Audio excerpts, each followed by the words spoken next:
And then my super low-owned guy, I go to my value section right here.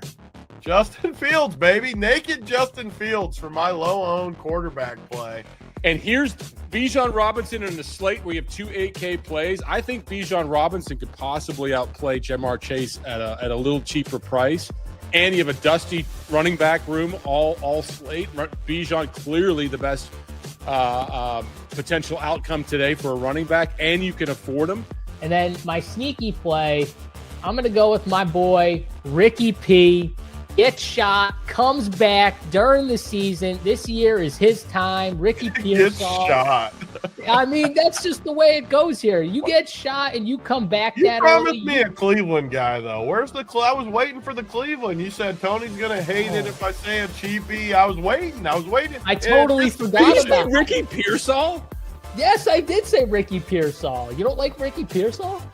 Oh, God. You're a hater. How comes the hoodie? The Cleveland guy. The hoodie. The Cleveland guy that I was going to mention was a cheap tight end by the name of Harold Fannin. I think he's going to play more slot. I think he's going to play more slot. So I like Harold Fannin. And Joe Flacco loves his tight ends, and David Njoku is going to be the highest tight end here. So. Landa likes it. Let's go. See? Sharp right there.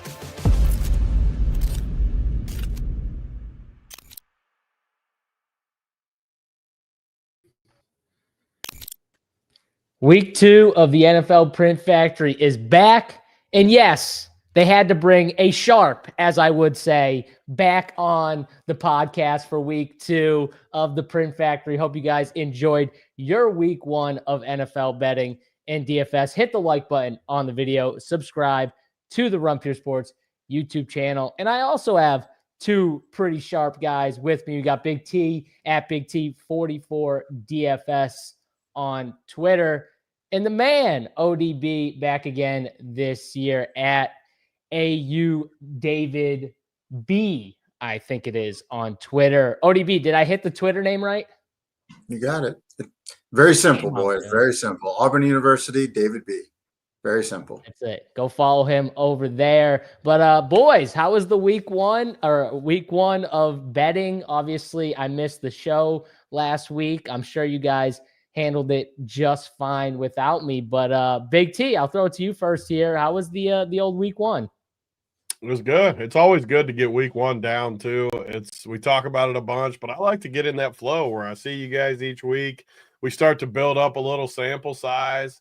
I think unders last week went like 13-3 or whatever the final number. It was all unders basically, just like we talked about on the shows last week. The first couple weeks, you're going to see some weird stuff, and then people will settle in. But it was good. It was good to have football back. No crazy like wins or besides us, we had a Millie winner in the Discord that had the fields and some of that stuff. Nice Millie winner right out of the gate. But I'm excited just to get in the flow, and we don't have the Friday game this week. Don't get me wrong. Like, I like having football each night. It's nice to just have the normal flow of Thursday night, and then you got college football on the Friday, Saturday, NFL Sunday, Monday Night Football. I like the normal flow. You guys know me. I'm a OCD guy. I like my schedule. I like my routine of picking winners, but I'd love to get the full crew too. We missed JSU last week. Oh, we missed them a little bit. We got the show done in an hour and a half instead of 3 hours. Don't you fucking lie to the people on this show right now. I know you guys were definitely throwing jabs at me. I obviously couldn't watch because I was away. You never watched it either? I mean, that's not very respectful. No. I didn't say that. I said I couldn't watch like live to then react in the chat to you assholes that I'm sure were making fun of me the entire time. I did go back and see your winners, though, which we can get to in a second here. But I go to ODB real quick. How was your week 1 of DFS betting, Survivor? I know you're big into their Survivor streets. I actually got a Survivor team too this year, ODB, in that $1,000 DK Survivor contest. So I'm be interested to get your takes on some Survivor. But how was your week 1? Yeah, glad to be back for another week. Was good process, I think. Bad results. My biggest plays had, 90 between 90 and 99% win probability late in the games, and they didn't come through. So I'm pretty happy with where I landed. Ravens were my biggest play of the week, and I mean they just smashed. I mean, you were fondling yourself on Twitter talking about your team. I mean, you were caressing yourself. Yeah, I might have premature celebration. You prematurely ejaculated all over Twitter. I saw it. Okay. Look, when you give takes and when you have things, I mean, it's easy to just wait and be completely reactionary, or you can, just say it as you see it. And sometimes things change. And that's just kind of like my rule of things that I just want to get better at is just being willing to have opinions, see things, change the opinions, and that's fine. I again, if the Ravens play at the Bills 100 times this season, I would play the Ravens 100 times. Doesn't mean that I don't think the Bills are an excellent team. Doesn't mean I don't think Josh Allen is one of the top 2 quarterbacks in the league. Doesn't mean that I don't think this team can win games, that they won't beat the Ravens sometimes, but I think the Ravens are a clearly superior team. I'm very happy that I was on that spot. It lost, so be it. I was, I had the Falcons. They were, I think, the biggest disparity in outcome based on actual stuff that happened. I don't know, those, analytic bullshit. But anyway, I was heavy on the Falcons. They lost.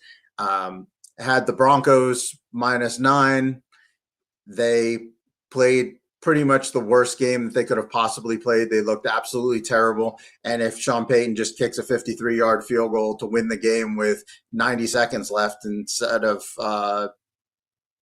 throwing the ball for some reason and giving them a chance to whatever, then to cover that game, I had the Bears dominated for 3 quarters. Big T had the Vikings. Props to him. He got that one right.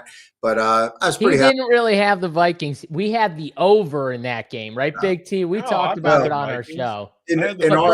But you didn't love the Vikings. I didn't have the victory, but I bet the Vikings. Don't be coming in, JSU, and taking away my victories when I. No. I'm not letting you. I did a whole showdown show with you, and I tried to pry it out of you. And I bet it stopped. All I know is on our show, which is the one that I care about the most, is Big T was heavy on the Vikings. I think he made it into his top 3 picks, or I think it changed, but I got your 3 regardless. Here, so. I was very happy to be on the Bears for most of that game, but props to the Vikings. JJ showed up at the end, and the team has a lot of talent. My pick on the Bears wasn't an anti-Minnesota pick, although they did look atrocious for 3 quarters. So anyway, I just feel like I was on the right side of a lot of the games, and it didn't work out. Seattle, another team that they looked like they were the better team for most of that game. But regardless, we move on. We take our L's, and I took some L's. All the ones you were talking about, bad beats, I was on the other side. I must have had a decent week. I took the L's, but I'm pretty happy with the sides that I ended up on. Had some wins in there too. Rams was one of my heaviest games, right below the Ravens. It was my number 2 heaviest game. Big T and I both love that game here. We talked about that on the show. Was one of our highest games that we talked about. We had the Jags. I had the Colts. Colts was a big game that I touted here, so that one was nice too. That was the easiest one of the week, honestly. The win-loss was kind of meh for me, but I'm pretty happy with the way that I'm viewing the league right now. And I think if I continue to be on this side of, the ledger, I'll be a pretty nice winner this year. So I totally get what ODB's saying. Just to clarify though, if I came out and said the same thing, I would get dragged by Big T. This is not true. This is what makes this show great, though, JSU, because we finished our talk on that game. I said I got Minnesota and under. You got No. Chicago and over. That was what I said. No. That's not what I'm talking about. I'm talking about if I was like, yeah, I felt like I picked. I was on the right side of things. ODB about that too. I mean, I was on the right side of things, good, but I lost, and I would have gotten absolutely dragged for like 5 minutes. Well, by you guys I guess just the main thing that I just want to say is there are a lot of weeks where I lose and I'm just stone tilted. I just got to the end of each of these games and I just kind of laughed it off. I was just kind of like, that's it is what it is.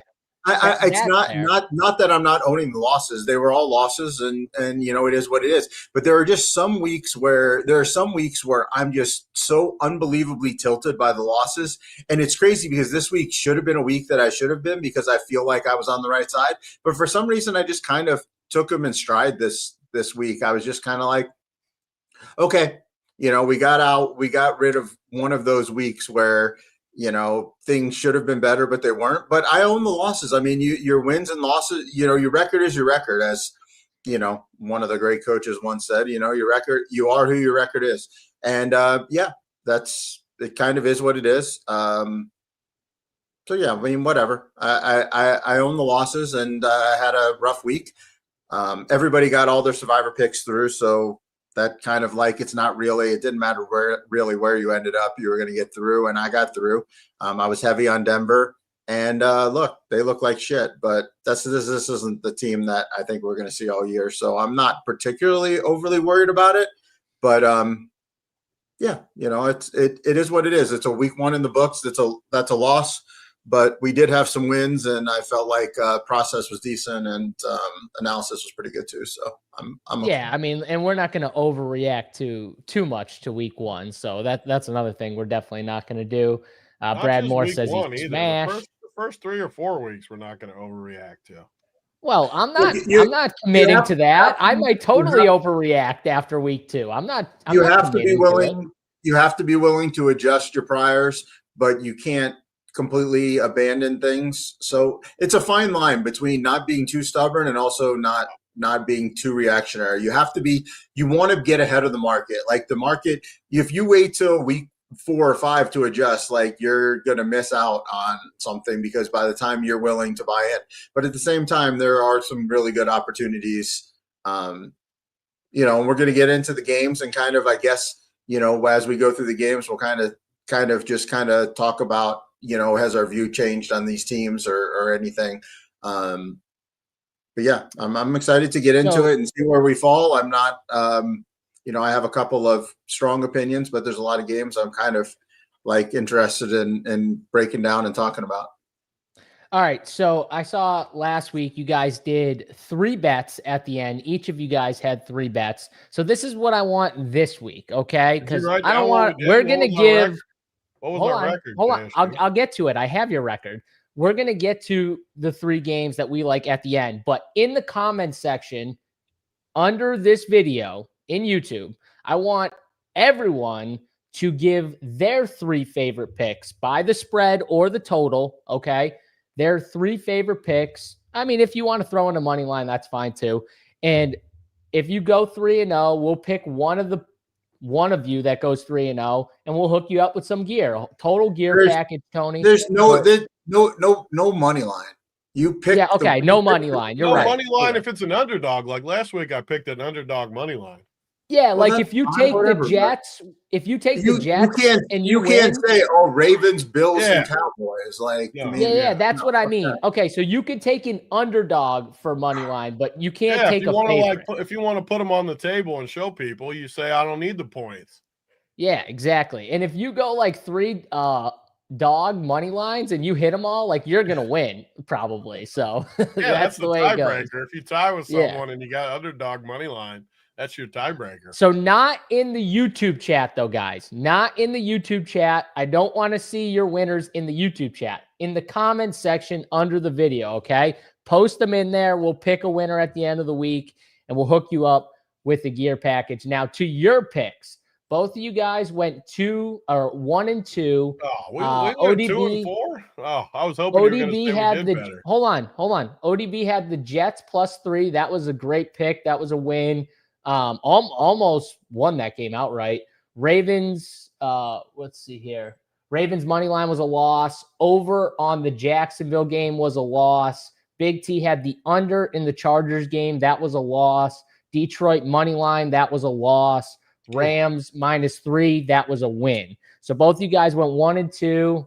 I can't wait to add myself to this list coming in, and we'll track it. Each week we'll track it so we know where we're at for our favorite picks. Sound good? We're gonna let's do a draft order so we can't have the same ones too. We'll do a draft your pick. Well, you okay? Just, so like you can just like randomize. down the down the row. Just randomize 1, 2, 3, 3, 2, 1, and we'll that way we have 9 different picks. Fair enough. I like that. Yeah. All right. So we'll do that at the end of the show. Okay. But because I know what will happen, and if this show goes 2 hours, they're going to blame me for being that guy. So we're going to get into the games here. And I noticed you guys did every single game on the board, I think. Yeah. So we'll start. Let's not get too deep into the Thursday game, but let's just give our quick betting thoughts on this game here. Packers at home versus Washington. +3.5 is the total here. Is the spread. 48.5 total in this game here. Green Bay at home looked really good last time out. Tony, I'll throw this one to you first here. Green Bay, Washington, just quick thoughts. Yeah, Green Bay looked awesome. Washington honestly looked pretty solid too, but both teams look solid. I'm just not going to be as big of a believer in Green Bay as everyone else. The odds love them. The public loves them. Everybody loves them after the trade. I'm not going to like them as much. And Washington's a team I can almost guarantee you this year, whenever I get points with Washington, I'm going to like them. I'm sure there's some matchup out there I'm not thinking of that maybe I won't. But they're a team I love getting points. Green Bay's kind of a team, too, that I like better as an underdog. I don't like them as much as a favorite. Their defense did look nasty, though, with Parsons, obviously. Their offense has a lot of weapons. So I get it. The odds love them. The futures love them. I mean, they're a popular team, but I got to go Washington here. I think Washington +3.5. I like the money line, too. I think Washington can win this game. So I actually love this game for a Thursday night game as well. Nice little showdown game, lots of options. So love it, but I'm going Washington. Shout out our guy, Eric Crane here. He says, well, damn, these are 3 good-looking guys. Well, I know you're fucking lying because there's no way that anyone looks at me and says I'm good-looking with this grizzly bear haircut. And, I mean, just look at Tony. The only guy who's probably passing is ODB right now. I mean, Tony's got to get – Tony, how long have you gone without a haircut? Not too long. I don't know. You normally are quick with it. You get it fixed that's up. what I mean. It's been within like 2 weeks. It's not getting too long. 2 weeks. You're normally every 2 weeks, I thought, getting a haircut. No, it's getting close. It's probably late this week, early next week. We'll slide in there. Unbelievable. All right, ODB. Tony likes Washington. Are you as high on the Packers though as the public and the odds seem to be getting on the Packers? Yeah, I mean, basically, we don't need to spend too much time on this. Big T said basically everything exactly the way that I think. Packers, good team for sure, but I'm not buying them as this juggernaut. And I think the Commanders they're good. They're a good football team. This is a good football game. I think it's going to come down to the end. This isn't the statuesque Goff in the pocket. This is Jaden Daniels, who's going to be able to get the ball out. He's going to be able to dance around, create more time, give us the receivers some time for separation.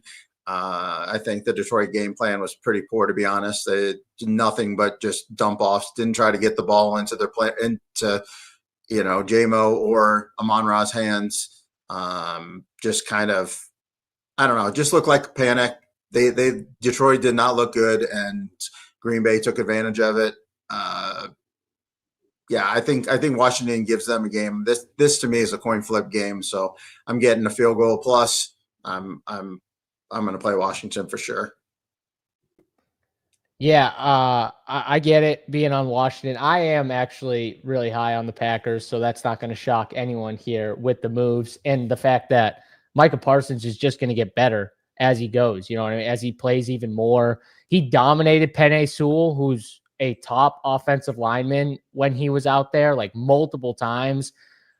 he's just a beast. So I do think this is a good a tougher matchup for the Packers just in general, because I do like Washington as well. So I take the 3.5, but the play I like is the under. I like both these defenses. Green Bay, they're a bad matchup for Detroit no matter what, because they stop those big plays. And Detroit last year was reliant on big plays, and Jared Goff not at home, outside. It's just a bad spot in general for him against the Packers in Green Bay.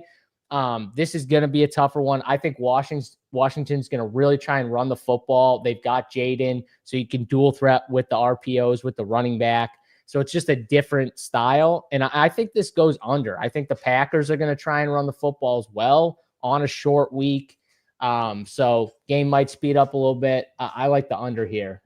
Total seems kind of high, but maybe it's because all the unders smashed last week or whatever it was. I have no idea, but give me the under in this one. Let's go to the next game here. I think one of the more surprising things on the entire week, guys, was the New York Jets. All right. And I know me and Tony were very high on Justin Fields for fantasy coming into the year.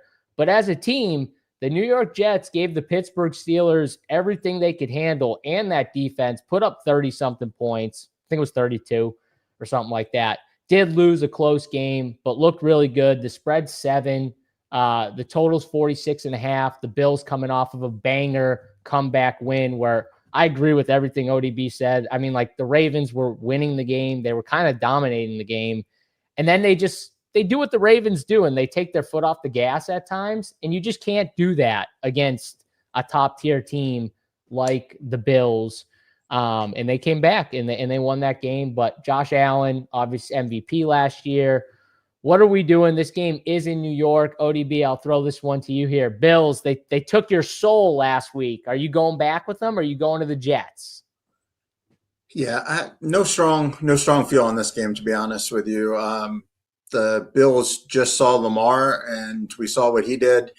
Justin Fields is not Lamar, but he does run around a lot like Lamar does. They have a running back that kind of, Brees is not anything close to Derrick Henry, but, Brees is a good running back. They couldn't stop him. So I could see the Jets giving them a game, but, I mean, this is definitely a complete mismatch when it comes to class of, football team. So I don't want to get too high over, my feet too high over my head. I don't know what the saying is there, but regardless, I don't want to get too excited about the Jets here. This is a completely different animal with the Bills coming in town than the Steelers.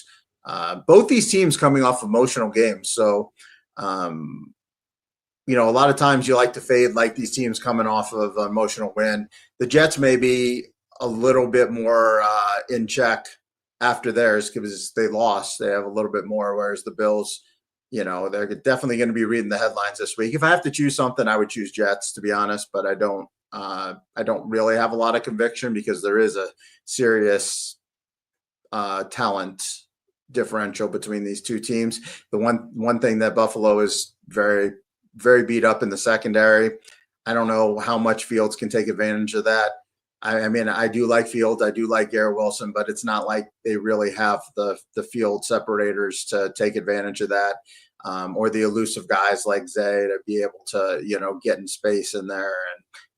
And, so I'm not really feeling that confident, but if I'm taking anything, it's the Jets. Right here, Jets win by 3. Always give Bills fits. Hot take. I like a good old hot take here. Tony, one of the things I thought was interesting from the Jets side, at least, was their O-line. I mean, I thought when Veritucka went down, that was going to be bad for their O-line. But Armand Membu, the kid they drafted, did an unbelievable job against TJ Watt, who's just an absolute monster. So that was a massive plus. That obviously helped them, I think, a lot in that game. And if their O-line plays that good, then I think they're going to have a chance in some of these games, especially at home. You know what I mean? Like they're still like 7-point underdog. I want to lean the Jets. I feel like my fandom though is taking it a little bit here with the Jets. So maybe you can temper my expectations, but I really liked how the offensive line looked first game. Hold on a second. I was busy hitting the like button, but Oh, appreciate that. Yeah, I mean, like, it's really easy to do, right? I was just following the instructions in the chat. I had to hit the like button there. You gotta hit the like button if you like titties. I had to hit that like button. I assume that's got to be like 95% of this chat. You guys got to hit the like button if you like titties. Who doesn't like titties? And Swoop said makes sense. Yeah, I mean, it does make sense. But I agree with a lot of the stuff you guys were saying. This isn't going to be a game that I'm super heavy on. Both teams, I thought ODB's point was the good point, where they both coming off emotional games. That was a huge game for Buffalo. Do I really want to lay 7 on the road after a win like that? I mean, they're clearly a better team. If they come play their way, they'll probably cover. The Jets, though, I think they're good enough to cover 7 at home. And another, so the dude in chat said, Bill, they always give the Bills fits. I mean, the Bills they're 8-2 their last 10. They've covered a ton of those 10 games. These are the things people get in their head, like they give fits. And when you actually look, do they really give them fits? I don't know about that, but I do like Fields. I'm higher on Fields than the field. No pun. He was awesome last week. The good part about Fields in fantasy, like we said on the Wood Show, you can just pop him in there. And yeah, Garrett Wilson was awesome last week, but you don't have to play Garrett Wilson with him. You just get a nice solid floor. I don't need to waste more time on this game, though, or we will be here forever. I agree with a lot of your takes. If I had to pick a side, which we do on this show, I'd go Jets. But, again, it's just a low-level play for me. I like it. Yeah, I'm with you there. I don't want to get too over on that. Big T, I'll stay with you with the next one. Giants and Cowboys, 5.5-point spread here, 44.5 total in this game. I mean, Cowboys look really good offensively, even though it didn't show as much in the Dak Prescott fantasy numbers, but they did play the Eagles, Super Bowl champions. Even though their best player did get thrown out, it still looked pretty good to me. Now they get a Giants team whose offense looked terrible. I still have hopes that their defense is going to give some teams fits this year. But what do you think about the Giants and the Cowboys? It's an interesting spot for me. First of all, you get the 5.5 spread that I always think is pretty trappy. You get 2 big market teams, though. I wanted to like the Giants. Man, they were disappointing this week, though. I did not like how they looked. I just felt Russell Wilson's going to kill me. Man, it's hard to watch him. And I thought Dallas, even though they lost, like JSU said, I thought they looked good. Dak somehow only finished with 7 fantasy points. That was the most misleading stat of the whole week because he looked good. I don't know how he only got 7 fantasy points. I kind of like Dallas. I didn't think I would like Dallas in this spot. I really didn't. Honestly, if you asked me last week on this same exact spread, I would have loved the Giants. But maybe I'm letting week 1 influence me too much. I was impressed with Dallas. I was not with the Giants. I'm actually going to go Dallas, but I'm going to go over here too. I think we see points and all. I love Dallas's offense this year. I don't think their defense will be great. I think we see points. I think Dallas's offense, man, I think they're going to churn. It was a tough spot. Now they're back at home. I know the Giants have a good pass rush, but I'm all for it. I'm in on Dallas here. Dallas in the over. And I think fantasy-wise, which we'll talk more later in the week about, I'm going to like this Dallas spot a lot. Pickens, he's going to have big games this year, which is all we care about on this show, trying to win tournaments and stuff. So I'm on Dallas and the over. Yeah, I coming into the year in this week, knowing this game was week 2, I was definitely thinking I might be on the Giants, but I'm with you. I'm on the Cowboys. I don't want to say I got swayed too much, but Russ just isn't it, man. He's not it. Neighbors is already fighting with the coach because of probably Russ and the inept, quarterback play, and he's getting pissed off.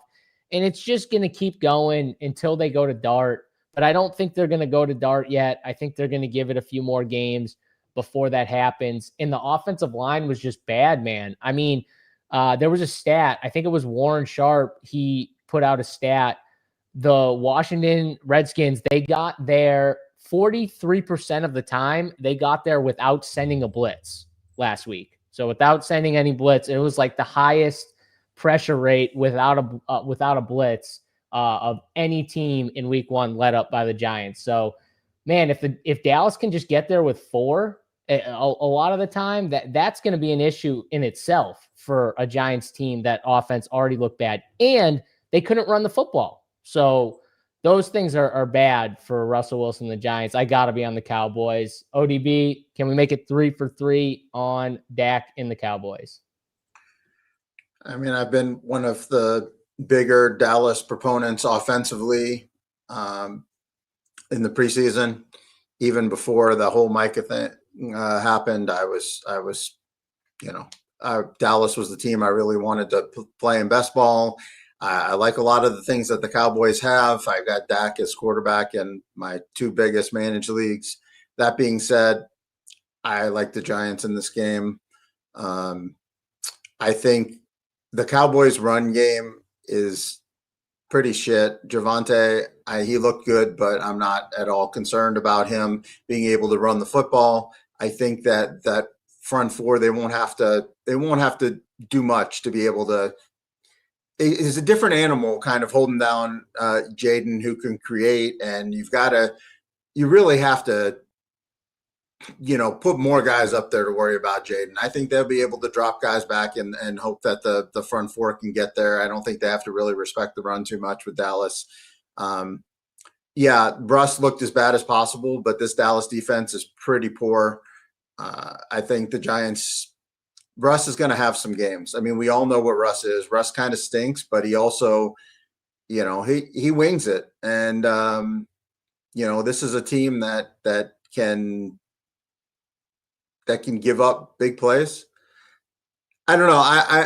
The Giants are a team that I think are just going to look bad a lot of times, but I think they're sneaky, and I think they're going to pull some upsets, and it wouldn't shock me at all to see the Giants win this football game. The Cowboys had that opening night, just emotion and everything just kind of went right for a majority of the game until, CD decided to get concrete hands there for the last drive. But I like the Cowboys. I think they're going to just be a general team that I'm going to probably fade spread-wise and like fantasy-wise. They're a team that I'm probably going to like more as an underdog than a favorite. They're a team that I'm going to probably like more when I'm not really worried about the offensive line holding up, because Dak is not that mobile. I think the Giants can keep this game close. So it's not going to shock me if Dallas goes out there. I mean, the Giants aren't a team that are going to be able to play from behind. So if Dallas does get up, then they might be in trouble. But I don't really see this as the offensive environment that you guys do. I think a lot of the Giants games are going to look similar to what the Redskins was, 21-6 type. It's not going to be 21-6, but I could really see this being an NFC East 2017 type game. I actually have one of my big leagues. I've got Dak and JJ, and I'm trying to decide which one I want to play. And I love Dak in general, but I'm a little worried about this from an offensive environment personally. It's fair enough. I mean, the front 7 for the Giants is really good, and they could definitely give Dallas some issues. But man, I just don't know, unless it's just such a sloppy game, I don't know how the Giants are going to keep up, unless, like you said, it is just really sloppy, which maybe it is. Who knows? Chat's also talking about Jaden Blue. They got to bench Sanders. That's going to come. It's happening. It won't happen maybe this week, but it's going to happen in the next couple of weeks, because you can't get ran down by a linebacker like that in a wide open hole and then just get run down by a linebacker. That was bad. All right, next game here up. Cleveland Browns, Baltimore Ravens here. Out of a lot of the teams that we saw almost win or should have won, I think this was the one that was the worst, to be honest with you. I mean, the Cleveland Browns should have won that game outright. I love them at 5.5. I thought that was crazy. They always give Joe Burrow fits. I did think there was going to be more points scored in that game. That was one spot where I definitely got it wrong on how it played out, but I did get it right from the standpoint. I did think Cleveland was going to be in the game, have a chance to win, cover the spread. They did everything except execute at the end and win the game. They had field goals and Jerry Jeudy dropping passes and a bunch of shit happened. But, man, Bengals got out by the skin of their teeth. This Browns team is solid, though. Now they get another divisional opponent, the Ravens, who are just coming off of a game that they should have won as well. They might get pissed off Ravens here, ODB. Do you like pissed off Ravens against the Browns at home? I mean, the Ravens to me are the best team in football. That being said, I don't know if we get pissed off Ravens, we get overlooked Browns Ravens. I would definitely love the Ravens in a spot with a team that wasn't as physical as the Browns, just because I think that they might just, go nuclear. It's hard to really go nuclear against the Browns. I mean, we saw, look, whatever we all have different ranges of where we put this Bengals offense. I know Big T, they're the greatest thing in the world. JSU probably doesn't like them as much. I think they're very, very good. You just have to kind of say, I mean, you have, if we just kind of like meld our opinions that, on the Bengals, they're really good. They're a really good offense. I mean, it's just, there's no really debating that they're not bad, and they held them in check. So, it's a different animal. The offensive line, though, for the Bengals is poor, and the Browns really did feast on that. I thought that the Bengals would be able to overcome that, but they didn't. They were very, very poor. But I don't know. I could see this kind of going either way. Not a spot that, I know I'm saying that a lot, but this isn't a spot I'm really looking to do anything. The Ravens win this game sometimes 40-17, and they also just play with their food sometimes. And last year they had that heartbreaking loss to Kansas City when Isaiah Likely's foot was barely out of bounds. That was week 1, and then they came back week 2 and they took out a lot of my survivors with the Raiders. When the Raiders had Gardner Minshew, and so sometimes the Ravens have a tendency to play with their food a little. So I don't really know which Ravens we're going to get here. My thought is probably just Ravens can just run up the score if they want to. So I probably would Ravens or nothing. Ravens or nothing. Yeah, someone said in the chat, didn't the Ravens lose to the Browns last year? They did. It was in Cleveland, though. And then in Baltimore, they got whooped by the Ravens. So, yes, they did beat the Ravens last year, 29-24. Jameis Winston was the quarterback in that game. And, I mean, would I be shocked if the Browns hung in this game? No, I probably lean with taking the points, too. I do have a feeling, though, you're going to get pissed off Ravens here. I mean, like, they should, and I don't think they're going to take their foot off the gas if their offense is rolling the way it was early against the Bills. And Derrick Henry early in the season he's just a handful, man. He's a handful for these teams to deal with. When he gets into that second level, he's so tough to stop. So this is a tough game for me. I will lean the points if I have to bet this game. Tony, which side do you lean? ODB leans the Ravens. I'll lean taking the 12.5. Where are you at? Yeah, I mean, again, I wish I could come in and make some counterpoints to what you guys are saying, but you broke it down pretty much fully. Like, it's, if the Ravens really want to just pound them, maybe they will, but the Browns play physical enough where this is another thing to note too. Like, so it's 12.5 on DraftKings, our partner DraftKings. It's always going to be a more public type line on DraftKings. The sharp books have it like 11.5 right now. So you're getting an extra point. Granted, that point doesn't mean that much. Like 11.5, 12.5, same difference. But shows you that maybe there's a little bit baked into the Baltimore side. I mean, no one wants to bet Cleveland over Baltimore. Everyone knows Baltimore's one of the favorites. I'll be on Cleveland, I guess, if I had to pick. But these aren't games that you'll ever see me like to bet. Throughout the year, every time these double-digit favorites come in, just because I think there's so many intangibles. Baltimore could win by 40 or they could win by 3 or lose. I think there's such a wide range in these games. So officially, give me the Browns, but again, it's not going to be one of my 3 plays or anything crazy.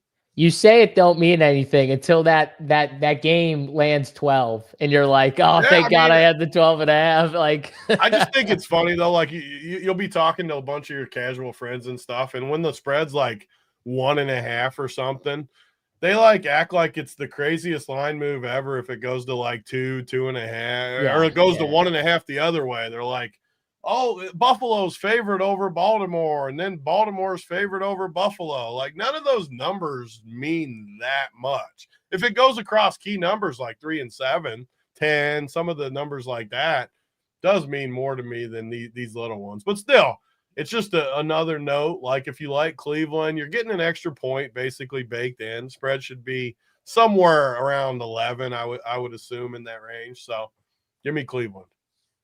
All right, next game here, we're going to stick with you, Big T. Jacksonville versus Cincinnati. Cincinnati at home here in this one. 3.5-point favorites at home to Jacksonville. And Tony, I know you like both of these teams. I know you like Jacksonville for the division.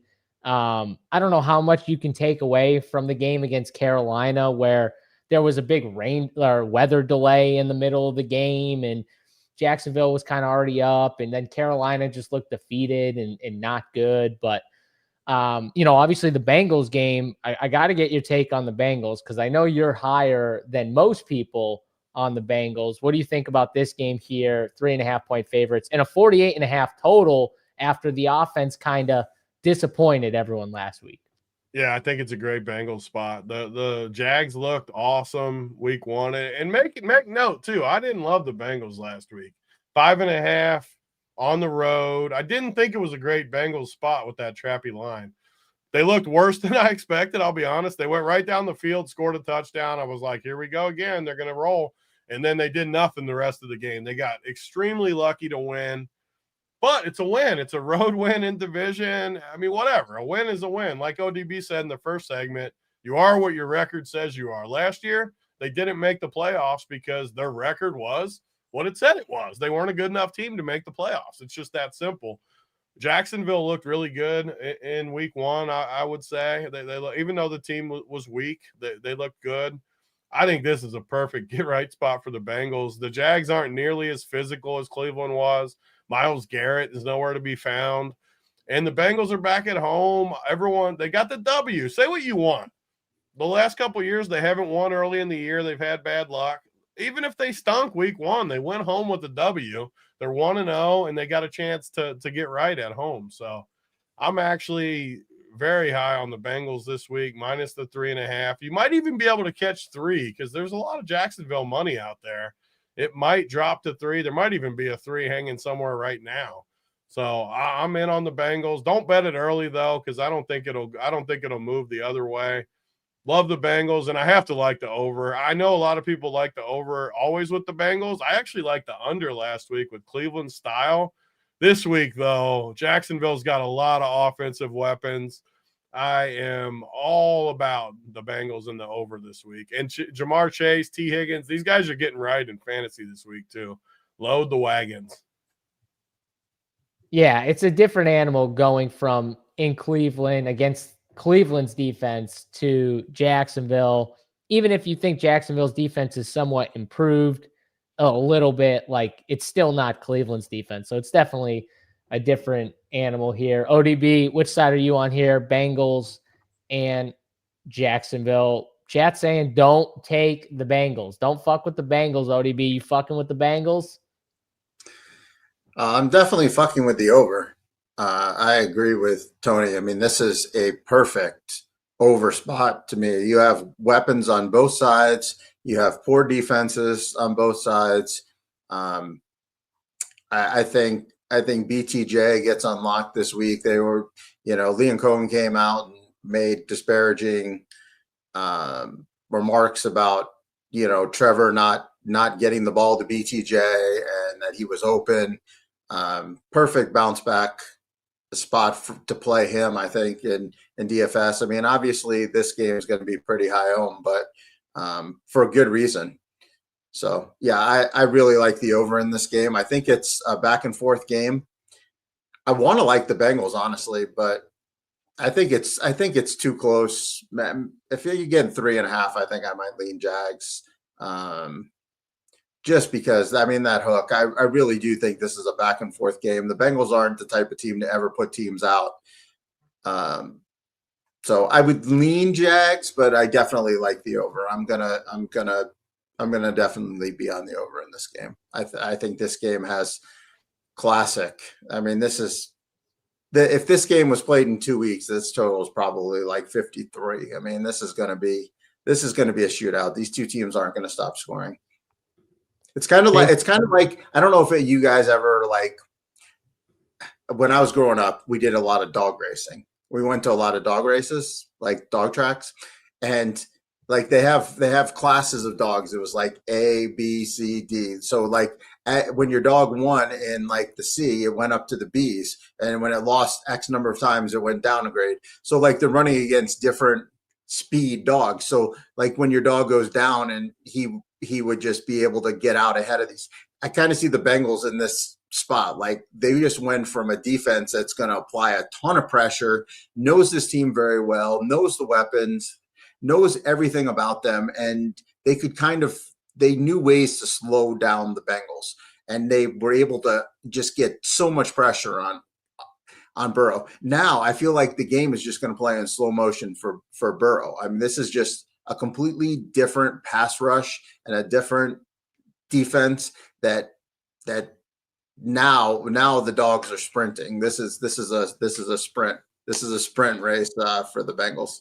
Reggie would not be. He'd be in the lowest class. So whatever the lowest class is, he'd be there. He's not fast. Okay, he's definitely not a fast dog. But yeah, I mean, like you said, the Browns, I think they had one of the highest pressure rates as a defense. I mean, like, that's not the Jacksonville defense. Like, I know the Bengals O-line is not amazing. Joe Burrow did hold the football a lot. I didn't love that. He did hold on to the football a little He much. always holds it, though. That's him. I know. I just don't. Yeah. That's not going to change, though. He's always going to hold it. Well, because he's always trying to make like the big plays. That's why, though, like you guys are saying, in certain spots, he's just going to nuke. Because when he holds on the ball and he can make those big plays, like you're going to have the back and forth, shootout games. So I agree with you on the over, but I'm taking the Jags plus 3.5. I agree with ODB. Give me the hook with a good. Get in there. I want you both on that side. I'm glad you're both on that side. Yeah. I'm against ODB. I mean, Big T. The Bengals are going to win by 20 plus in this game. So I'm glad 20 plus. Yeah, 20 plus. That defense is not keeping everything 20 plus. No shot. 38-17. Mark it up. Mark it up. Travis Etienne's going for another big game against Tony's shitty Bengals here. He's going to take a screen pass to the house for 60. Mark it up. It's going to happen. Talk about week one overreaction city. All right, we'll You've see. You've been stroking off to Travis Etienne for 3 days. I literally told people to play him week one. What do you want? I can't have a good take. I don't say all my takes are good. You've been so happy about him, though. You're so freaking happy about Etienne. I nailed the Liam Cohen running. If you get the Liam Cohen running back, the workhorse, if you get that guy correct, he is going to smash in fantasy. He did it with Tampa with shitty Rachaad White. Before Bucky was even a thing, there was Rachaad White, who was not a good running back, and he made him fantasy relevant. Travis Etienne is going to be the same thing. He's going to be the same thing, and he's a better runner, even though I don't think he's amazing. He's a better running back than Rachaad White was. So whatever. I'll stroke to it. You cannot play him. I'll play him. We'll see who wins. I'm tracking all your coaches, just so you know. It's going on the notebook. All your coaches' takes, you keep. All these teams are going from bad to Super Bowl contenders with their coaches. First of all, 0-1. I'm tracking it. I'm not letting you do this, because this is what you do. You take what I'm saying and you make it into like a full-blown like football take instead of a fantasy take. What I said about Ben Johnson and Liam Cohen is they're going to make guys fantasy relevant. Caleb Williams, I was not a Caleb Williams guy. You were coming out of college. I was not. I said Ben Johnson is going to put him in spots to succeed, like scheme-wise. I didn't say Ben Johnson was going to be the greatest head coach who ever lived. I said from an offensive perspective, he's going to make the offense, he's going to put the offensive guys in better spots to succeed. That's all I said. That's all I said. Is Caleb Williams going to still have bad throws? 100%. But, dude, he had 24 fantasy points in a game where I don't know how he scored 24 fantasy points. I don't know how that game went over. He looked good. I mean, he ran for 58 yards. I wasn't expecting him to run like that. If he runs that, he looked really good in the first half. I wasn't being sarcastic. I was being serious. No, but I'm saying to you, if he runs like that for fantasy, he might crush if he's running like that. I did not expect him to run like that. So we'll see. But that's my take. It's not the Bears are going to be the greatest team ever. It's not Jacksonville is going to be the greatest team ever. It's that those guys are going to get them.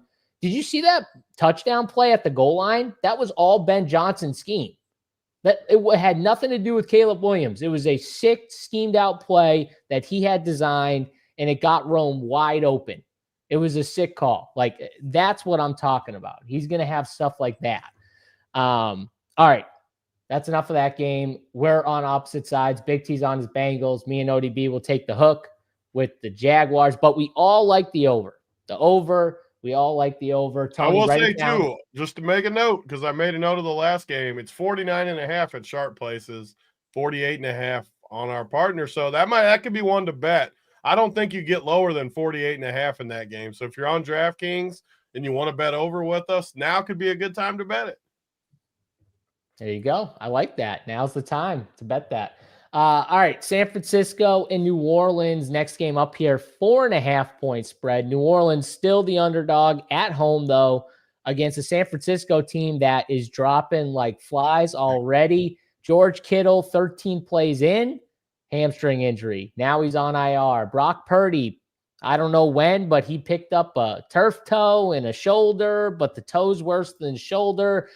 So we're going to get Mac Jones, I think. So it's going to be Mac Jones against Spencer Rattler, who threw the ball all over the field. Wasn't amazing at all, but he's going to throw a lot this year. Whoever starts for New Orleans is going to throw the football a ton, just the way Kellen Moore is going to call the game. So what do we think here? I mean, Christian McCaffrey thoughts. I want to get your takes on McCaffrey. ODB, what do you think of McCaffrey in San Francisco week 1? I mean, San Francisco, there's just I faded Kittle in best ball, so I got a little bump there. This team is just made of glass. They get injured every year. Kittle's always hurt. McCaffrey's always hurt. Ayuk's hurt. Or Jennings is hurt. Purdy's now hurt. I mean, I just don't want any part of this team I just didn't draft a whole lot of them in general. So kind of what I thought was going to kind of happen. That being said, this might be an overreaction spot to the Saints. 4.5 is a pretty low number. I mean, we were talking Saints are a historically bad team, and now they're not even getting a touchdown against the Niners. Better coach. Like, I don't know. I just got to feel like they've got better athletes out there. Trent Williams was atrocious, though. McCaffrey was whatever. I didn't think he looked that great, honestly, but I mean, his usage is obviously off the charts. So, as long as he's getting that usage, this is obviously a great smash spot for him, especially with no, if Purdy's limited and Jennings is banged up and no Kittle.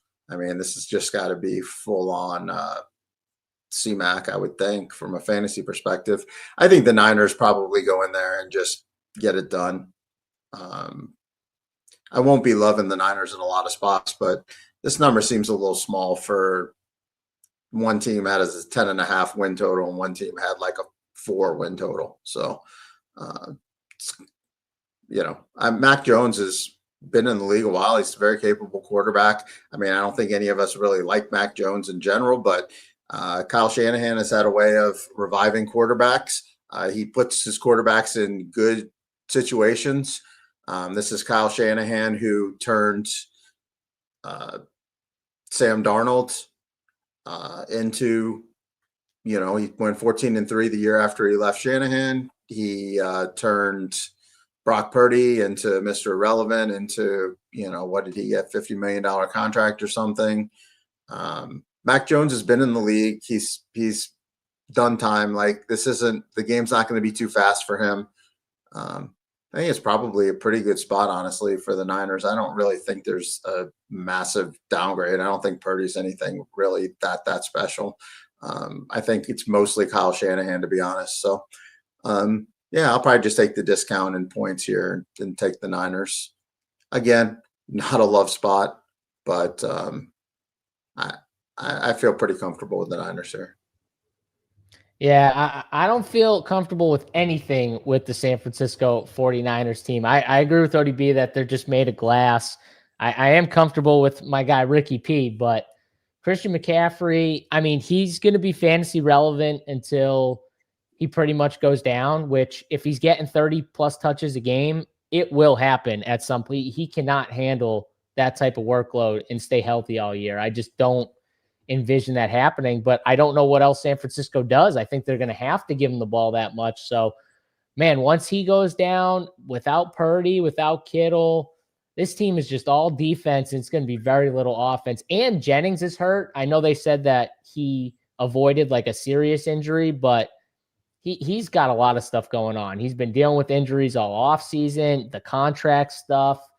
Who knows with him? So I could see a situation where even if it's not a serious injury, if he's even a little nicked up during the year, it's kind of like the T. Higgins thing before he got the contract. Like if he was injured, he just wouldn't play. You know what I mean? Like he won't even like give it a go. I could see Jennings being a similar situation. So I don't trust San Francisco right now, but I do love the under in this spot. I think this game goes under for sure. New Orleans still, like, defensively is decent. I'm taking the under is my favorite play in this game. Tony, where are you at in Saints and 49ers? Yeah, I mean, this game's super easy. The Niners are just like a free square on the week. The Saints absolutely suck. I know they're shorthanded, but Purdy probably will even play. I think they're sitting him all week, resting him. Even if he doesn't, though, I agree with ODB that I don't think it means that much. But it will mean something for fantasy, though, if he sits, because Mac Jones is the stone 4K min, which, I mean, you always have to consider. You just have to. It's a 4K quarterback and a decent offense. You can pair him with Pearsall, too, your boy Ricky P. Ricky P's cheap again this week. I mean, you can play him and Ricky P for 9,300, I think. That's pretty interesting in fantasy in this spot, but the game's a freaking free square. I mean, the Saints are horrible. I learned it took me 1 week to just totally give up on them. The Cardinals weren't even – that was who they played, right? The Cardinals? Before I say something stupid. The Cardinals, I mean, they didn't even play good, and they handled them. I am definitely on the Niners. You obviously got to wait for some injury news, see what the deal is with Purdy, but I really don't think it means that much. Shanahan will have them ready. The spread's too low. I think it's just an easy victory. I don't even think you have to sweat it. I think it's one of those games you just sit back in the rocking chair and collect your money. So do you like the total at all, Big T? You like the over the under? I mean, I don't have a strong take on the total. I could be talked either way. All right, fair enough. Big T, easy win for the 49ers. I'm not sold on that, but I'm sold on the under, and ODB likes the Niners as well. Let's go to one of my favorite teams overall for the season, the LA Rams. Tennessee Titans. I mean, I bet the Rams to win the Super Bowl, but yeah, I do like the Titans. Check my notes. Let's see how Mr. Ridley did week 1. I got a Ridley note in my notes. Let's see how he did. Check those notes against Denver. Check those notes, please. I will say, check them. He gets Denver and the Rams the first 2 games. That is a rough start for Mr. Ridley and Cam Ward, for that matter, but they're at least at home. Denver on the road for a rookie quarterback week 1 is, I mean, that's as tough as you can get, I think, week 1 on the road. So now they're at least at home, but they still get a tough defense in the Rams, who I think is one of the better defenses in all of football, up there with the Broncos. Broncos might be 1, but Rams are definitely top 5 in my book. It's a 5.5 point spread. It's that number, Big T. It's that number you always talk about with the Rams being favored, but in Tennessee. What are we doing here with the Rams? Because I know you're high on them too. This is the exact Cincinnati-Cleveland spot from last week where I love the Rams. I hate Tennessee. And it's just one of these spots. It's just a bad Rams spot. Like, I don't love this spot for the Rams, even though I love this team way more than I hate the Titans. I might hate the Titans more than any team in football, as far as I just don't like anything about them. I love the Rams. I think the Rams could go to the Super Bowl in the NFC. So then people ask, how could I possibly pick the Titans? I just think it's like a crazy trappy spot. And it makes sense that the spread's 5.5 that I always talk about on these road 5.5 public teams versus home 5.5 ugly teams. I just have to take the 5.5. It's how I prove I bet numbers instead of teams. It's what I do. I have to be on the Titans here, even though it kills me. I got to close my eyes and hit the button. You bet that. I don't feel good about it, and I'm sure you guys won't like it, but I'm on the Titans here, and I like them outright. I think they can win outright, plus 190. I mean, I definitely get the 5.5. I think this is a close game because I think the Titans are better than what you guys even think probably about the Titans, and their defense, just the way they play, that they can hang in games, even with better teams. I mean, the Broncos were the better team, but they can still find a way to hang in a game where their offense does absolutely nothing. So, yeah, I get being on the Titans here. ODB, which side are you on here, Rams, Titans? I mean, I picked the Rams to make the Super Bowl. I think the Titans are one of the bottom 5 or 6 teams in the NFL. But it's like Tony and I are sharing a brain this year. I'm a little concerned that we're so aligned early on. That's good. I'll be aligned. We're allowed to be aligned. Maybe it's good. Good omen. But I kind of feel the same. I feel like this is a terrible spot for the Rams. Just played against a physical defense, the Houston Texans, on the West Coast, traveling across the country. I know the Titans played a physical defense too, but I thought Tennessee looked pretty damn bad against the Broncos. The Broncos played terrible and won that game. I mean, I know the score was close, but it was kind of with ease. I mean, the Broncos played just awful. Bo Nix played horrible. He did. He played bad. Horrible. I mean, we'll get to Denver later, but I mean, Cam Ward, it's weird. You read Twitter and it's some posts are Cam Ward was absolutely horrific. Here's the numbers, here's the metrics. Then you have other guys. Watch the tape. Cam Ward was really good. Just like blah blah blah as receivers. But the tape pardos are the best. I watched that game. I mean, that I can't believe I just said that because one of my biggest pet peeves is people who do shows and go, I watched that game or I haven't watched that game. I watch every fucking game. Like, yes, of course you watch the game. You should watch the game. If you're going to talk about them, watch the games. But I watched the game. I watched it very closely. It was the most important game to me of the week. And Cam is just like rocketing balls. Like his touch is kind of non-existent. I mean, he's like he's trying to throw the ball through one of those little things where you have to it has to have a velocity to get through. I didn't feel like he looked very good at all, but I just find this spot just to be so bad for the Rams that I think this is just going to be a low-scoring 19-17 Rams win. And we're going to look at it afterwards and be like, okay, the Rams survived the upset. That's just kind of how I feel like this game's going to play out. I mean, if you've watched anything, you know me at all, like I'm more of a feel player. And my feel just tells me that I don't know how, I don't know why, but the Titans just find a way to keep this game close. They have a way to make it ugly. Neither of these two offenses get off. And yeah, I just see a 19-17 game one way or the other. And so I'm just going to, like Tony said, I'm going to pin my nose, look away, and just check back at the end and see if it's in my account. You know, it's kind of one of those type games. Obviously, I'm going to watch it because I watch every single game. And but you're just going to close your eyes when Cam Ward's on offense. I get it. I'm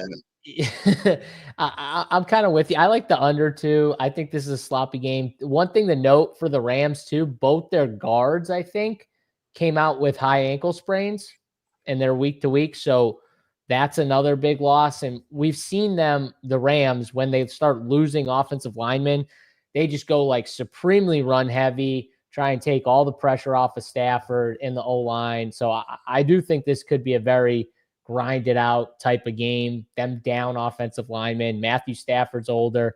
I don't want him taking too many hits.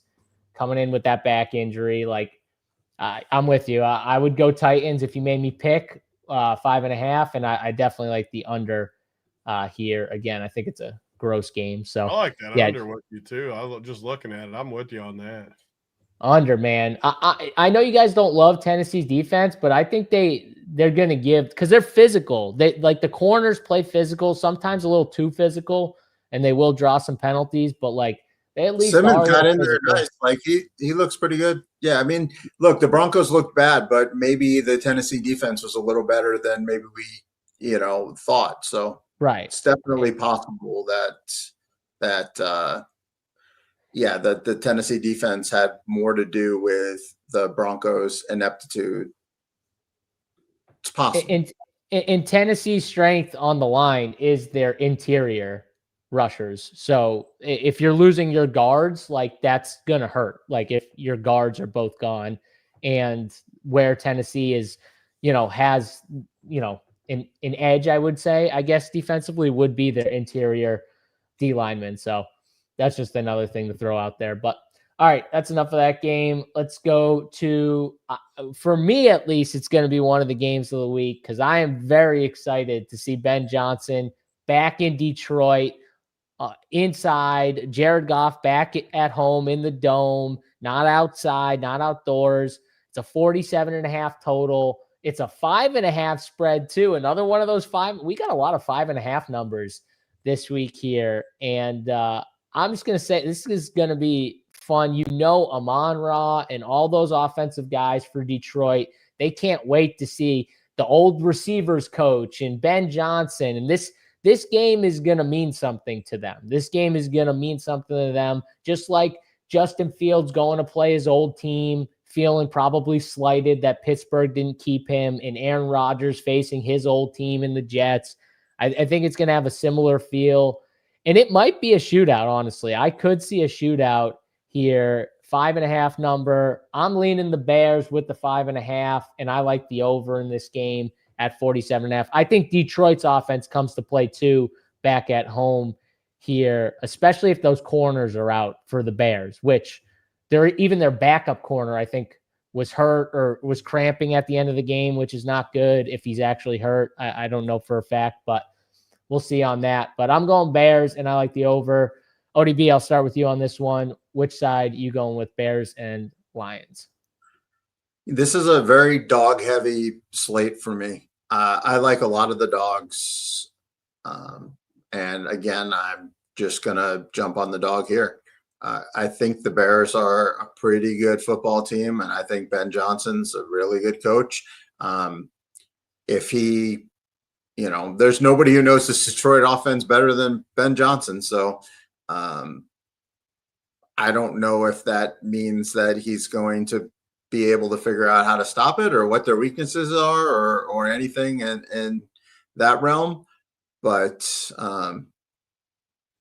the Bears defense was pretty impressive to me. I mean, they kind of melted at the end, but they got a lot of pressure on JJ early. This Detroit Lions offensive line was very, very poor against the Packers. So it wouldn't surprise me if the Bears could get a little pressure on Goff. That being said, this Lions offense, like that, I don't want to overreact to one game. And they do have a ton of weapons, and it's indoors where they thrive. I'm with you. I kind of like the over as well. This is going to be another game that probably is going to get some play for DFS main slate. And I do think the Bears can keep it close, though. I think this is going to be a fun game and a game that probably I'm just going to play the Bears and I think the Bears can win. So yeah, I like the Bears here. I like it. I like it a lot. Tony, Bears, Lions. I think I know where you're going to go in this game, but you liked the Lions last week. I assume you're going to like the Lions here this week at home. I mean, why do you assume that? Because you like the Lions on the road against the Packers, so I assume back at home against the Bears. Freaking terrible. They look so bad. I'm trying not to let week one influence me too much. It's just because I know you're low on the Bears and you like the Lions, so some of these teams just regressed though, and they were so good last year. I don't want week one. ODB made a good point to start the show. You can't let week one impact you too much. There's always every year I regret it too. Every year I tell myself this same thing, don't let week one. Like a couple of these guys that were terrible too week one. I don't have an example off the top of my head, but some of the guys that were just bad will crush Jamar this week. Chase. Jamar Chase. Oh, he doesn't even count because he's going to. I'm talking about Higgins. tweener guys. T. Higgins. Yeah, Higgins. Guys, but guys like that are going to come back and crush. So I can't let it impact too much. But I was impressed with the Bears too, even though they lost. I mean, like you guys said, the first half of that game, they looked unbeatable. And then Minnesota did outplay them pretty severely in the second half. But the Bears looked great in that first half. I loved what they were doing on offense. It was a tough spot. Minnesota's defense is pretty good. I think this is a great Chicago spot. And the thing is, I know we're not talking about fantasy, but you can get Rome for 4,800. Caleb's super cheap. I mean, it just makes a ton of sense. And their coaching staff is going to be well scripted of what Detroit wants to do. They just are. He's like JSU, I think, oversells the coaching a little, but I agree with it in the fact that in some situations, it's just an enormous edge when you know the team. I'll never forget the Super Bowl where Gruden played against Tampa or whatever, played against Oakland and knew everything. And Oakland literally, they knew all the plays. They couldn't even get a first down because he just knew everything that was going to happen. Obviously, it's not going to be to that extent here or anything, but I do think he's got a big edge. So I'm actually on the Bears side here. And what I like the most, though, is the over. I just think there's points inside. I think Detroit definitely scores on the Bears, too. I think we see some points here, and I'm on the Bears, and I love the Bears for fantasy. I don't know how you're going to get around playing Rome. The good part for Rome is DJ Moore is only 800 more, I think. And I hate DJ Moore. I don't think it's a DJ Moore year. I think it's the new guys, the guys he brought in. Plus, Rome's still a young stud. I think it's Rome. So I hope DJ Moore steals that ownership from him. So I'm on the Bears. I think it's going to be the other way around. Everybody likes Rome. Nobody likes DJ Moore. You think? What's the projections, though? I think everyone's going to like DJ Moore. Really? Yeah, it's just DJ's projected higher in their price. We can have a little. We can have a little side bet. Everyone just watch though DJ Moore just wide open and just get hospital ball or just airmail. I definitely want a little fun show bet that Rome is definitely lower owned than DJ Moore. I'll bet Millione ownership. DJ Moore is less than Rome Odunze. Yeah. Okay. You call it. We'll just have a little whatever bet you like. It can be a fictional bet. It can be a real bet. Yeah. I don't care. Just we get to make fun of the other person. That's what makes me feel good when we come on the show. We can laugh. Write that one down. That's my. That's write it on the notebook. See, that's where I like to do it on the notebook. That's my lock of the week. I will say though, I do think it's a better spot for Rome. They're going from they're flipping the script with the defenses. They're going from a Brian Flores defense who played one of the highest amounts of zone of any team last week. Plus they blitz a ton. They're going to the team that played the highest amount or second highest amount of man-to-man in the Lions. And I think those teams that play heavy man, I think that's going to help Rome more than it is DJ Moore, just in general. So I do think the matchup is actually better for Rome in this spot if they're going to play that same, which again, it's only 1 week sample. So they might, I don't know which one's going to be better. All I know is that the fantasy nerd community fucking loves Rome Odunze and they hate DJ Moore. Yeah, but the nerd community uses projections and he's going to be projected higher. Okay. And it's all about projections. Let me change that. the mouth breathers like fucking Rome better. They all hate. I don't know what. All I know is I feel very, very confident in this bet.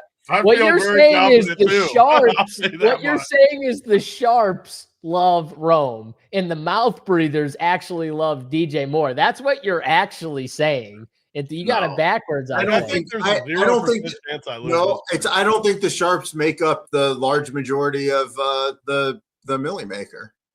My guarantee is like a 43-1 record on these shows. I'm guaranteeing that I win this bet. My guarantee is I'm putting my guarantee on. Like if you gave me points, I'd say keep the points. Actually, just looking at it too, these two teams played the most amount of man-to-man last week of any teams in all of football last week. They both played 50% or more of man-to-man coverage last week. Which is the highest in football. Chicago and the Lions, which that'll be interesting here. But all right, we're all on the Bears, and I think the over, right? I think we're all on the over as well. So like it. I love that. It's going to be a good day, hopefully, on Sunday with the Bears and the Lions. Let's go to a game that's probably not going to be as fun, Seattle and Pittsburgh. But I think a lot of people thought the Pittsburgh game last week wasn't going to be as fun from a fantasy perspective, and that obviously was not correct. Steelers are 3-point favorites at home against Seattle Seahawks, another team in Seattle who, man, I thought they had the game and they kind of blew it. I thought they had the chance to win the game and they just couldn't get it done at the end. But 3-point underdogs here, 40.5 total. Looks like an ugly game, but is it an ugly game? Tony, you think this game is as fantasy friendly as Steelers last game, or fantasy friendly like the Seattle game last week? I mean, the next 3 games on your chart right there are easily my least 3 of the week. I hate all these games. I don't like these teams. I mean, Seattle, Pittsburgh's 2 of my lower teams overall. I didn't see anything week 1 that made me change my mind. People were loving Rodgers too. Like, I didn't understand why he looked fine, but I wasn't that impressed with him. I agree, Hank. Like, these next 3, I'm going to save time because I don't want us to go forever. Like, I literally hate this game. I don't even want to pick this game unless you make me pick it. If I had to pick it, I guess I got to have to pick it. I got to take Seattle if I got to pick it, but I literally hate this game. I agree with you. If you make me pick it, I'd take Seattle, but I don't like this game, and I think it's going to be a terrible game to watch. So, oh, by the way, we have to mark down the Cooper Kupp thing from Sunday, Tony. Do not forget to give Wiley shit for the Cooper Kupp take. Please write that down so you don't forget. Final stat line. Did he have 1 catch? He might have had 1 catch. He had 3 for 15. Oh my God. Or I don't 2 even for 15. remember. I'm sorry. 3 targets, 2 catches for 15. I was going to say, I only remember 1 catch, and I was like, there's no way. Come on, Wiley. How could you like Cooper Kupp? Cooper Kupp is, I mean, you got to give up on Coop. He had a good career. He had a good run. He had a great run. Dude, once Sean McVay gives up on you, though, and goes and gets Devontae, that's when you got to know, like, it's over, man. That dude won him a Super Bowl. Like, I mean, he was awesome. His time's up. It's fine. Like, it happens to everybody. It does. It happens to everyone. I agree. ODB, you want to make this quick? This is a great line for Brad Morris, the new 335-1. That is good. On Sunday for Write that down, Tony. Don't forget that. Write that thing down so you don't forget it. ODB, what do you think here? Yeah, this is one of my favorite games of the week. Oh, I want you to say this. I want a winner. Thank you.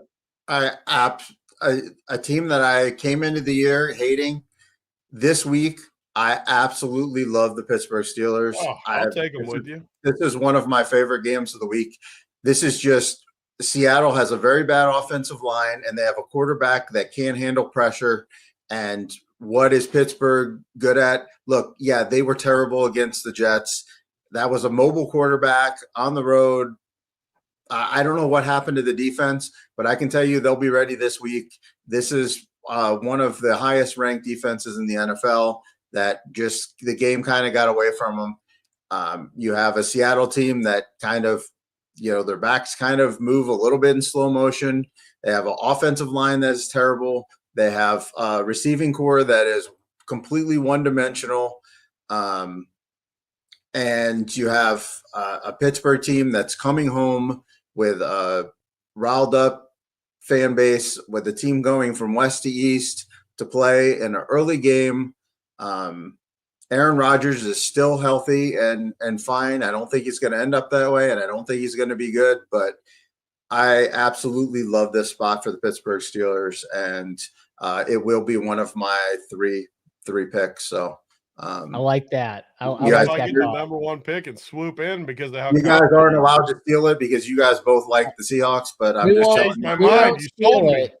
Yeah, I'm not going to steal it, but you sold me as well. The Steelers. I love this spot. When we're not confident, we need the hammer like that. Come in with the hammer. That's why this show's. I mean, I was very not committal on some games, so I'm going to be committal on the games I'm committal on, and I absolutely love the Steelers. No, and you said it. You said, I don't know what happened to the Steelers pass rush. I think what happened was the Jets' offensive line is better than people think. And I think the rookie is better than people think, Membu, and I think Justin Fields is just a different animal. But you said it, like Darnold doesn't handle pressure.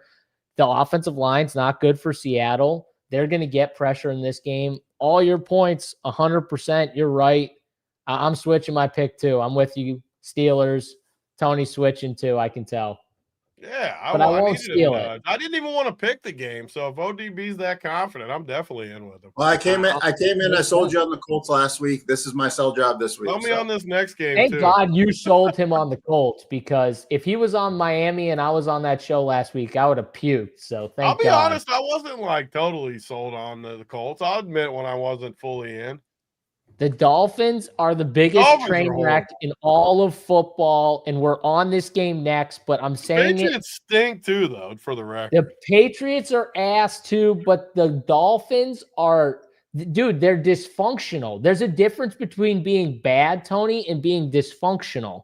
And they're coaching their best players. When your best player and your quarterback are fighting or not getting along, and your head coach is calling out the best player on the team for giving out information that he didn't want to give out, and then there's all these spats, and Jalen Waddle has literally fucking the tiniest ball sack of any player in football and gets hurt on a whim. Like, you're not going to win football games. You're not. And then Xavier Howard came out after the game. He plays for the Colts now, but he used to play for the Dolphins, guys. The cornerback for the Colts used to play for the Dolphins, and literally said the game plan. He literally told us, he said, we just took away Tua's first read, and we knew he wouldn't know what to do if we did that. And that's what they did. And Tua looked terrible. And if you don't think the Patriots are going to watch that film and see that, and they're going to do every team is now going to do the exact same thing to the Dolphins that the Colts did. And eventually Tyreek Hill's just going to get fed up and he's going to quit like Antonio Brown. We're going to have the same gif, but with Tyreek Hill doing backflips, leaving the stadium as he leaves in like the second quarter. So I'm just betting against the Dolphins until the team just breaks. I'm taking the Patriots here. Just give me the money line. I don't think the Patriots were good either, but I don't like the Dolphins here. I'm not taking the Dolphins. ODB, what do you think here? Dolphins at home against the Patriots. Yeah, we don't want to extreme, the team that looked the worst, is a good spot to come back on them the next week. What if they both look bad? The Dolphins look the worst, but I ain't coming back on the Dolphins. I can't do it. Also, though, Miami at home in September has kind of been a cheat code. The Patriots have never traditionally traveled well to Miami or played well in Miami. This is a rough game. This is a rough game. I think for me, it's Patriots or nothing. I just cannot get behind this Dolphins team. They looked extremely broken. I mean, it's one thing to lose a football game. It's one thing to lose a football game to a good team. It's another thing to go in there. The Colts had 7 drives and they scored 7 times. It's just, I don't know. I mean, you went in and you let Danny Dimes and Michael Pittman just run all over you. It's just, I don't know. I cannot back a team like that. Drake May did not, a lot of what we saw last year, though, did not move forward to this year. I think we all kind of think the Raiders are a little better than market, though. So it's not super surprising. Yeah, I mean, it's Patriots or nothing, but I don't really like this spot, to be honest. It's just there's too many unknowns, and both these teams are a little wishy-washy at this point. I do kind of think that this is a spot for tournaments. I kind of think Drake May and Find a Spot, though, might be kind of sexy. Like, nobody's going to want to play this, but the Dolphins defense is really, really bad. We know that May can run the ball and kind of beat you with his feet. He could have a Justin Fields type performance. I mean, when we're looking for the low ownership spots, Diggs didn't really do that much. So like he could be, I mean, May to Diggs or May to Demario Douglas. Nobody likes him ever. Though could be a tournament winning play.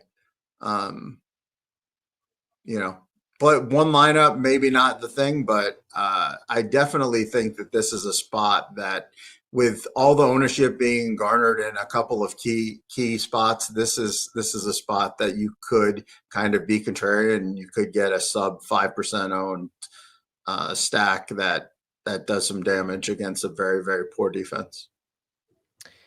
Yeah, Drake May, he didn't run the football as much as I thought he was going to. Only 4 rushing attempts. I thought that was interesting. Threw the ball 46 times and threw the ball into the middle of the field. Throwing to the outside, though, he definitely struggled throwing to the outside. It was the middle of the field.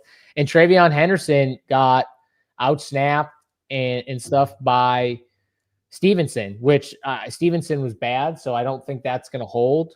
And Travion Henderson ran a crap load of routes out of his, I think it was like 25 snaps or whatever he had. I think 18 of them, he was running routes or something like that. So that is encouraging for someone like Henderson. Hopefully he gets the snap count up a little bit and Stevenson start to trickle down. I'm sure it will, but yeah, I could see Drake May. He is cheap on DraftKings. So I could see him catching a little steam as the week goes on, with how bad the Dolphins were too last week, and everyone watched Daniel Jones just destroy him. I could see Drake May, the bounce back quarterback. I could see it. So Tony, any takes here? Or Patriots? Yeah, I mean, you guys make a lot of sense. I can't take Miami. I no matter who they play, I can't really take them now. They're so bad. I wasn't impressed with New England, just like you guys weren't. Travion could be a sneaky play, I think, this week too. The good thing about going against teams like Miami early in the year, and back to your guys' point early in the show, if you can find some takes to lean in on early in the year, even if it's a bad team, and just go in even harder against them, you can make money, and it's definitely going to be this spot for me. Miami just is so bad. I wasn't super confident, but listening to you guys talk and why I like this show is sometimes my opinions change. I mean, sometimes they don't either, but this game, I wanted a little nudge. I already hated Miami.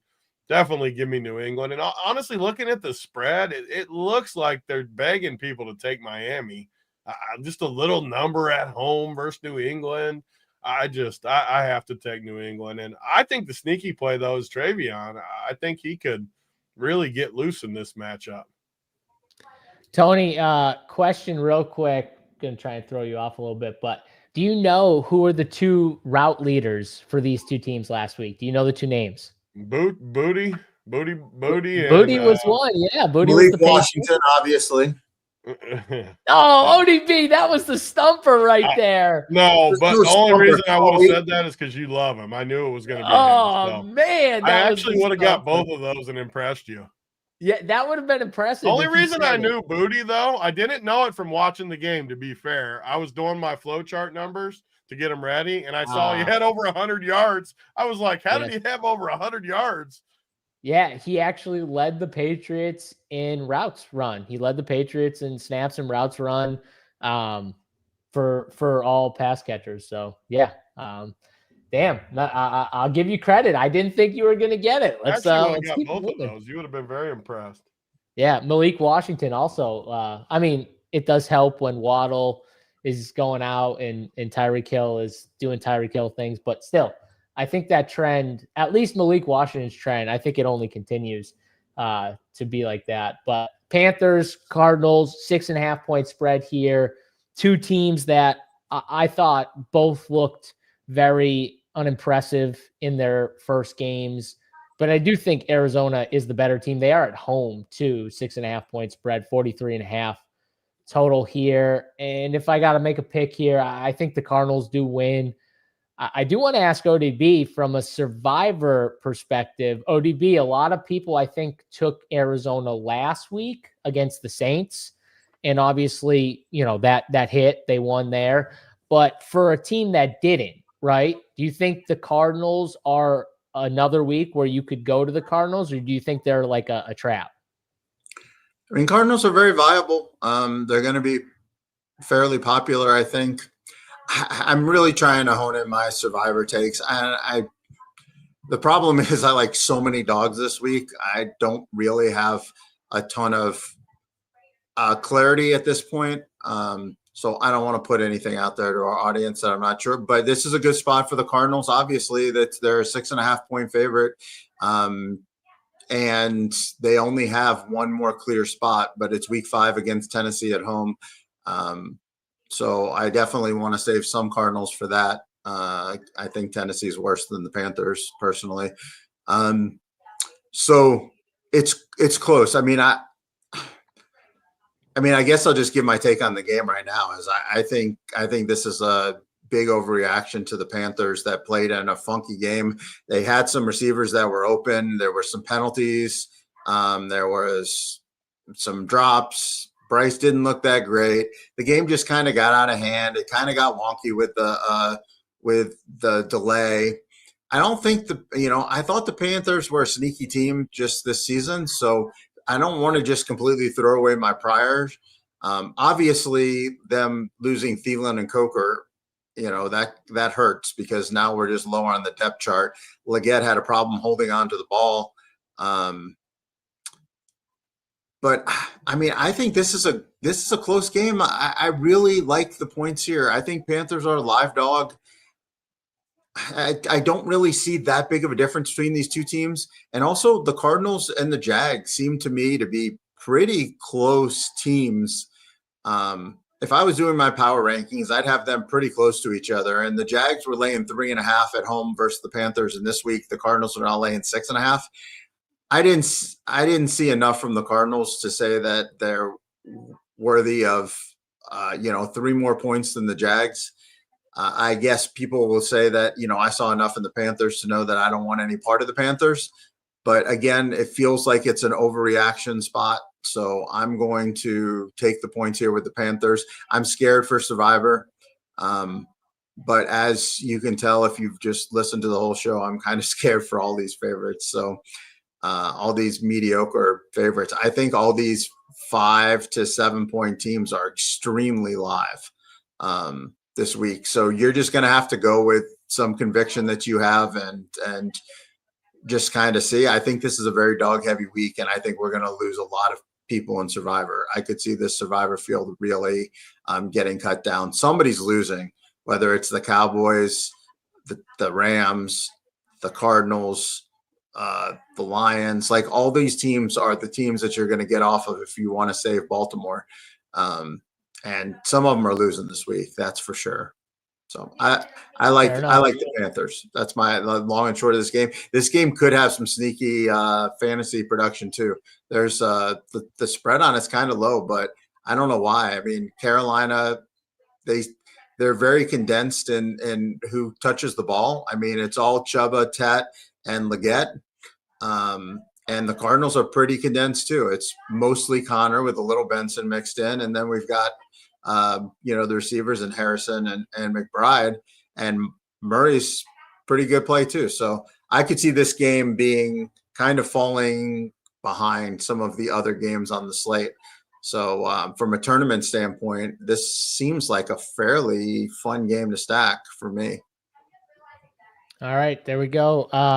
Tony, anything else to add with Arizona and Carolina?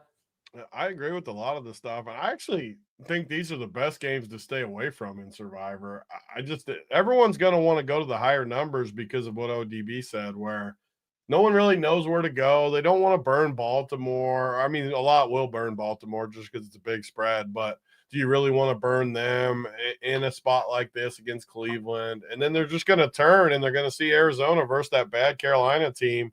And that's why everyone always loses Survivor week 2, week 3, week 4 every year, because they just played the biggest.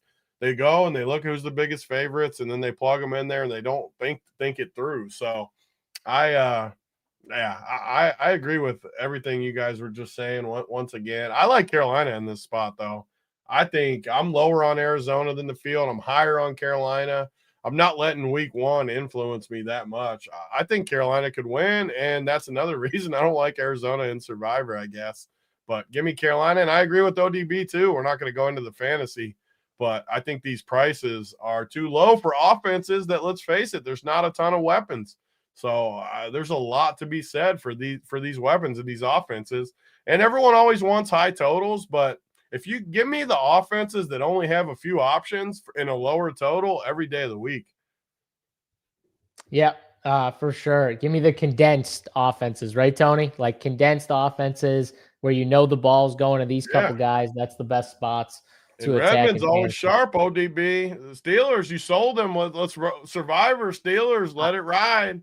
I was thinking about it too. I was thinking about using the Steelers. I was thinking about it. All right, we got to get to the Broncos here. 2.5-point favorites in Indianapolis here.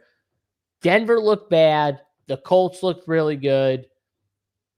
I know you guys aren't as high on Tennessee, and obviously the Colts got Miami. So I don't know how much you're going to take away from the Colts game. From the Broncos game, you might take away something like maybe there's a little rust going on with Bo Nix, year 2 after the big year. But it is the first game, so I don't know how much you want to get into it. I felt like there was a lot of times, though, where Bo Nix was like uncommittal to, do I run or throw? Because he'd have these spots where he would step up in the pocket, but he'd be like moving like he's gonna run. And then at the last second, he'd be like, oh, I see someone crossing my face, I'm gonna throw it. And he'd just throw it at their feet. And I'd be like, okay. It just looked to me like he wasn't committing to one thing or the other. He was a little like, he was not decisive enough for me, just watching him play quarterback there. And he looked a little off. But like I said, game 1, I do like the Broncos as a team because their defense is just so good. And if their offense can be even what it was last year with this defense, they're gonna be in against some good teams and play them tough. So I want to go Broncos, and not react or overreact to the Colts here, even in Indy. Tony, what do you think? Yeah, it's a tough spot. It's one of the tougher spots for me on the board. I love Denver. We're all high on Denver this year. The Colts looked pretty good last week. Denver's going to be a team all year. I'm going to have a hard time going against them much.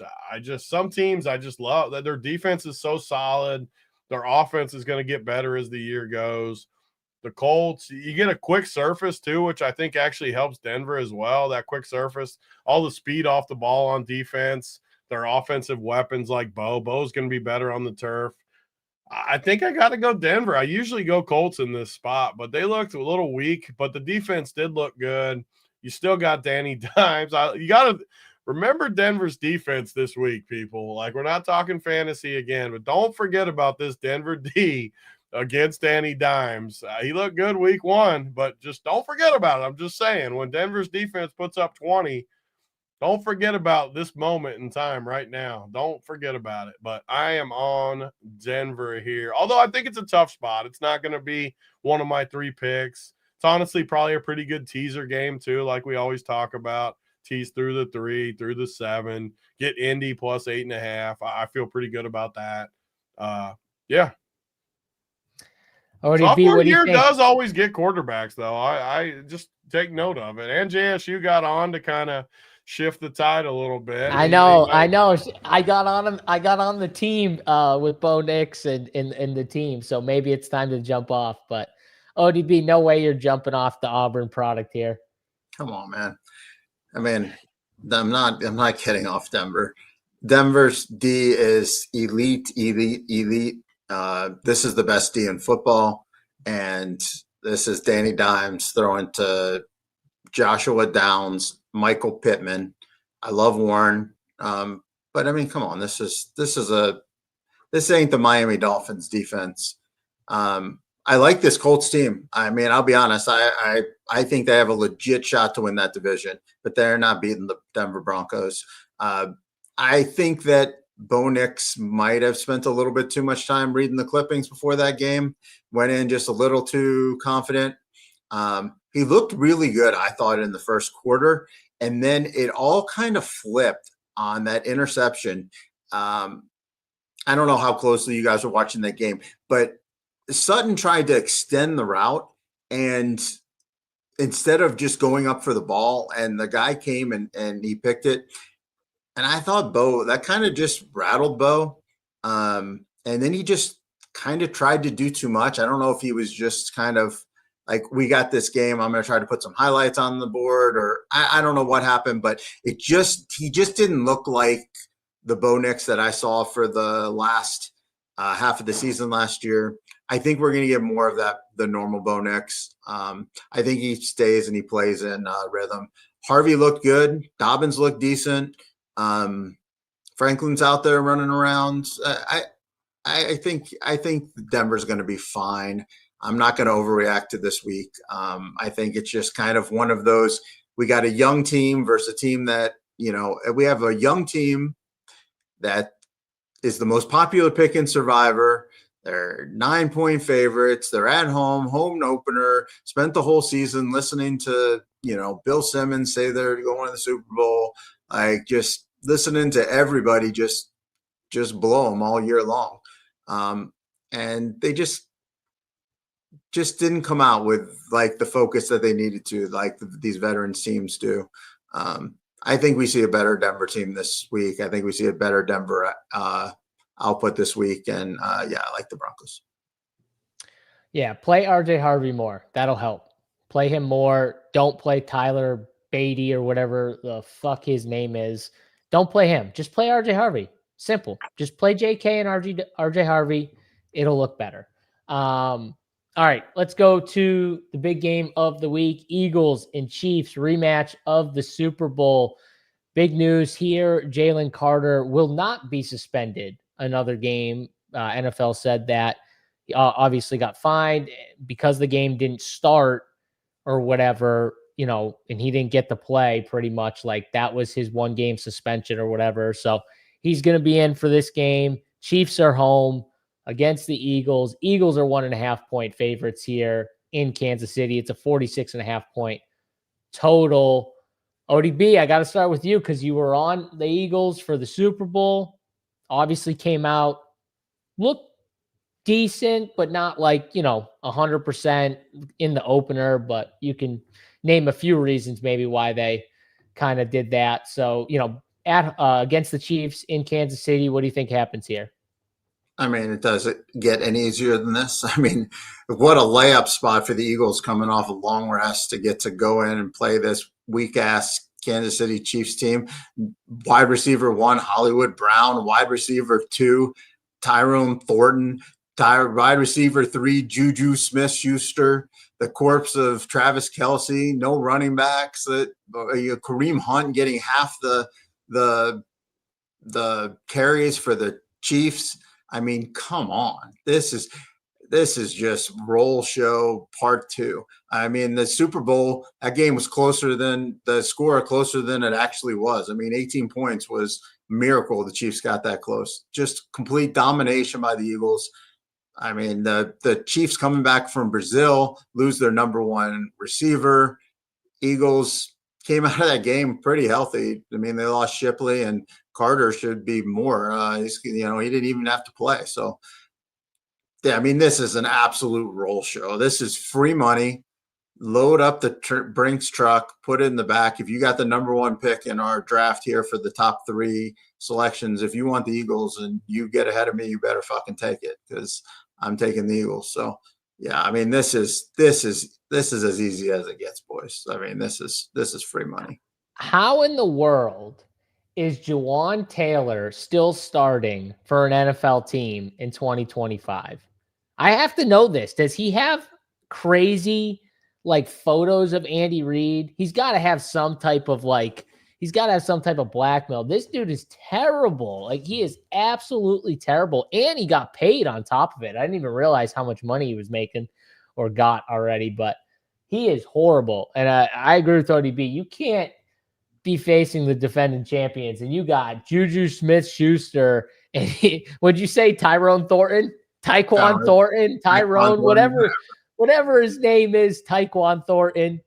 He's probably their best receiver too, honestly. He might actually be a pretty good DFS play, to be honest. I mean, he might, but pretty much whoever doesn't have to deal with Quinyon Mitchell all day, which like George Pickens had to deal with him for a lot of that game last time, because he's a beast. But like, yeah, if Tyquan Thornton doesn't have to deal with him, he might be okay. But yeah, I'm with you. I think it's the Eagles. The Chiefs don't have their main weapons. They don't have Worthy. They don't have Rice. Pacheco, I don't think looks good. And like ODB said, Kareem Hunt played a ton. I mean, it wasn't a full split. Pacheco played more than him, but Kareem Hunt played almost all the third downs, I'm pretty sure, in all the snaps. Like, was it inside the red zone or something like that? Like, he played a lot of meaningful snaps pretty much, which kills Isaiah Pacheco, I think, in fantasy if he's not getting those meaningful snaps. Like, he needs those. I don't think he's that good to begin with. So he needs as many of those snaps as possible. And I just don't think Kareem Hunt is going away. So yeah, Eagles. Tony, what do you think here? Eagles, Chiefs? Nah, the only thing that worries me is just how easy it does look. I mean, it looks like a total freebie. We're the Chiefs haters, though. Let's face it. We on this panel do not like the Chiefs. I just don't even understand how it's only 1.5. Kansas City's eventually they're gonna fall off a cliff. It's probably this year, honestly. They got injuries piling up again already. They got a bunch of dusty dudes. They got sideline distractions. I mean, we've been wrong for 5 years now, and we're finally going to be right this year, I think, because the wheels are falling off. I don't see how I don't take Philly in this game.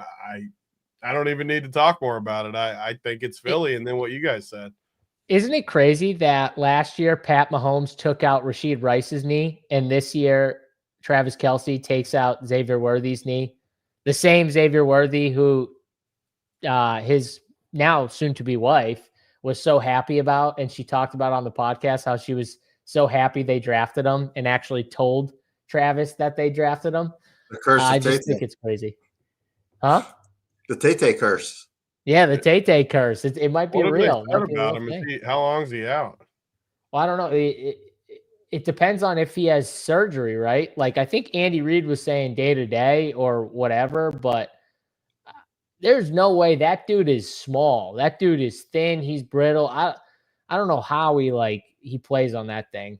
There's just no way. But we'll see. It just depends on what they do with him. But I think he's out at least a few weeks while rehab. And even then, there's probably a high risk of re-injuring it if they don't do whatever. So, all right, 2 more games left. You guys want to talk the Monday games real quick? So there's a double header on Monday this week. So you get the 2 Sunday night. Oh, I'm sorry. I'm sorry. So Sunday night, Atlanta, Minnesota. I thought that was in the Monday game. Minnesota coming off of the big win, come from behind win here against the Bears. And now they get the Falcons. Drake London, I think he's going to be back. They said he practiced, so I'm pretty sure he's going to try and play, but we'll see with that. It's a 44.5 total, though, and Minnesota's at home. I like Minnesota here, and I think they found something with Jordan Mason in the run game. They didn't even have Darisaw, their best offensive lineman from last year, and they still ran the football really good. Jordan Mason looked great out there, way better than Aaron Jones. I think they're going to continue and pound the rock with Mason and let JJ not have to do everything early, right? Like early in the game, they're not going to go away from the running game. And I think here they're going to get up and then they're just going to stick with it the whole game. So I like the Vikings in this spot. ODB, who do you like here? Man, no strong take this early. I lean Falcons. I just think it's probably going to be a pretty good game. So I would like the over. Fast track Falcons defense. I don't think's that good. I think their offense has some weapons. Vikings defense is good, but they are susceptible to giving up some big plays. They are susceptible to shootouts, and we know that like they could also cause turnovers and flip quick scores. So I would lean over if anything. I would probably just take the points with Atlanta. Kind of my theme of week 2 is just kind of take the points. So yeah, no strong take to be honest at this point. I think the McGarry injury on the O-line for the Falcons is going to play a big role in this spot against Minnesota, who brings the blitz and the pressure. It's the very opposite of the Tampa defense, and I think it's going to show big time here. And also, they couldn't run the football last week. If they can't run the football this week, they're going to be in big trouble. Michael Penix is going to be in big trouble. But all right, you got Falcons. I got Vikings. Big T, break the tie. Vikings, Falcons. Who you got? Yeah, I think this one's easy. I think it could be my survivor pick of the week, too. I think it's all Minnesota. I'm a fan of Atlanta, but I don't like this matchup at all for Atlanta. I think Minnesota secretly looked pretty good Monday night. I know they looked horrible early. Believe me, they looked terrible. But they looked really good in the second half. After that pick 6, I mean, they just smothered Chicago. I think Atlanta's a little bit of a mismatch. Drake London's already out there faking injuries. He's another dude that's always injured. I just think Minnesota might be super underrated. They didn't play that great in the first half. I mean, I was able to get them like a crazy line after the pick 6. I think this is the survivor play of the week. Minnesota at home, Sunday Night Football. I cannot see Atlanta beating them outright. I'm in on Minnesota pretty hard here. All right. I think I'm with you too. I might take him as my survivor pick in the. You guys go. We got chemistry here. It's fun when we all either argue or when we just get in the when we roll. I feel like we're rolling right now because I'm in. I'm with you. Well, you definitely have a complete coaching mismatch. So that is one thing you definitely have. I mean, Kevin O'Connell, top, maybe best coach in league. Raheem Morris. In the second half too, when he came out, that he was talking to the reporter, and he said to the reporter before the second half started, he said specifically, I have to, because she asked him, what does JJ need to do to be better in this half? And he goes, honestly, I have to be better at putting him in the right spots. And he took ownership for JJ, and he did that, I thought, in the second half. And they're just going to take what they did in the second half and bring it to this game, I think. They knew that didn't even have a good game either. Like, he's going to play way better. Like, he's way better. And the confidence can't be higher at the end of that game for JJ. Like they forget about the beginning. I compare it a lot to the Bengals. Like, they should have lost, but then they leave with a road victory, and like it makes them even more dangerous when they win. A division road victory after being horrible for 2.5 quarters. Like, and your record is what you say it is, as we keep saying. When you come away with a victory, it builds momentum.